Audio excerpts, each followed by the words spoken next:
ममता जी जिस तेजी और गुस्से के साथ एसआईआर का विरोध कर रही हैं, उसे देखकर एक बात बहुत साफ दिखती है। पश्चिम बंगाल में सीमा और सुरक्षा से जुड़ा मुद्दा अब गंभीर सवालों के घेरे में है।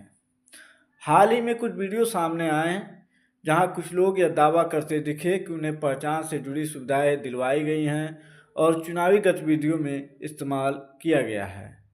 ये वीडियो सही हो या नहीं हो पर सवाल बड़ा है और इसे नज़रअंदाज नहीं किया जा सकता। लेकिन जब भी इस मुद्दे पे सवाल उठता है, ममता जी का जवाब लगभग वही होता है: केंद्र सरकार पर आरोप, चुनाव आयोग पर शक और मुद्दे से ध्यान हटाकर नया नैरेटिव।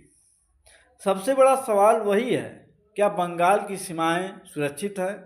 क्या जनसंख्या संतुलन प्रभावित हो रहा है? क्या राज्य की व्यवस्थाओं पर अनियंत्रित दबाव बढ़ रहा है और चुनावी प्रक्रियाओं पर बाहरी प्रभाव का जोखिम बढ़ रहा है? इन गंभीर सवालों पर सीधा जवाब शायद ही कभी। ममता जी एसआईआर का विरोध तब करने लगी जब अभी प्रक्रिया शुरू भी नहीं हुई थी। अगर वास्तव में चिंता सिर्फ प्रक्रिया की होती तो कहा जा सकता था जांच हो, सुधार हो, कानून का सम्मान रहेगा। लेकिन यहाँ शुरुआत से ही पूरा विरोध, और यही बात जनता के मन में सवाल उठती है। बंगाल के लोग भी अच्छी तरह जानते हैं कि पिछले चुनाव में अंतर बहुत बड़ा नहीं था, और अगर सीमाओं से जुड़ी पहचान व्यवस्था सख्त हो गई तो चुनावी रणनीति पर असर पड़ेगा, यह डर भी साफ दिखाई देता है। भारत अब 2010 वाला भारत नहीं है। यह सोशल मीडिया का भारत है, जहां हर चीज कैमरों में कैद होती है और हर तथ्य सैकड़ों में सार्वजनिक हो जाता है। अब किसी भी मुद्दे को दबाया नहीं जा सकता, नैरेटिव से बचाया नहीं जा सकता और न ही भावनाओं से ढका जा सकता है। देश बस इतना चाहता है: सुरक्षित सीमा, पारदर्शी सिस्टम और निष्पक्ष राजनीति। यही वजह है कि आज लोग खुलकर कह रहे हैं, राष्ट्र पहले, राजनीति बाद में। तो अगर मान ले एक परिवार में 3 से 4 वोटर हैं, तो ये भी मान ले एक बीएलओ को एक महीने में सिर्फ 250 परिवारों से मिलना है।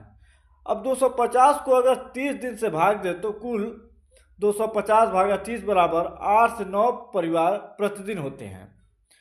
अब फिर यदि एक परिवार के साथ बिताया गया एवरेज समय आधा घंटा 30 मिनट भी मान लिया जाए तो कुल मिलाकर 4 से 5 घंटे होते हैं। जबकि सरकार नियमानुसार किसी भी ड्यूटी का ऑफिशियल समय कम से कम 8 घंटे होते हैं। इससे आप खुद ही समझ सकते हैं कि एसआईआर में बीएलओ पर कितना प्रेशर है। और हाँ, इसमें हमें ये भी नहीं भूलना चाहिए कि एक बूथ के सारे मतदाता एक ही जगह, एक ही मोहल्ले में मौजूद रहते हैं, न कि पूरे शहर या राज्य में फैले रहते हैं। असल में ऐसा नैरेटिव गढ़ने वाले लोग ये बात भूल जाते हैं कि अब ऐसे युग में जहां सूचना की व्यापक पहुंच लोगों की जेब तक और जनता अब समझदार हो चुकी है, अगर अपवाद स्वरूप किसी बीएलओ ने आत्महत्या की है तो उसका कारण कुछ और होगा, एसआईआर नहीं। वास्तव में एसआईआर कोई प्रेशर नहीं, एक टास्क है। एसआईआर देश की आंतरिक सुरक्षा के लिए ज़रूरी है। एसआईआर से देश में अवैध रूप से रह रहे घुसपैठियों की पहचान सुनिश्चित की जा रही है। इसलिए एक जागरूक भारतीय नागरिक होने के नाते एसआईआर में बढ़ चढ़ कर हिस्सा लीजिए। एसआईआर को सफल बनाने के लिए जिम्मेदारी हम सब की है। एसआईआर से सबसे ज़्यादा बीएलओ की आत्महत्या, तथाकथित आत्महत्या, हम आत्महत्या नहीं कह सकते हैं क्योंकि आत्महत्या हम नहीं मानते हैं कि आत्महत्या हुआ है। इसके पीछे कोई गहरी साजिश है। हमारे यहाँ भी बीएलओ हैं, हमारे गोरखपुर ज़िले में बीएलओ हैं।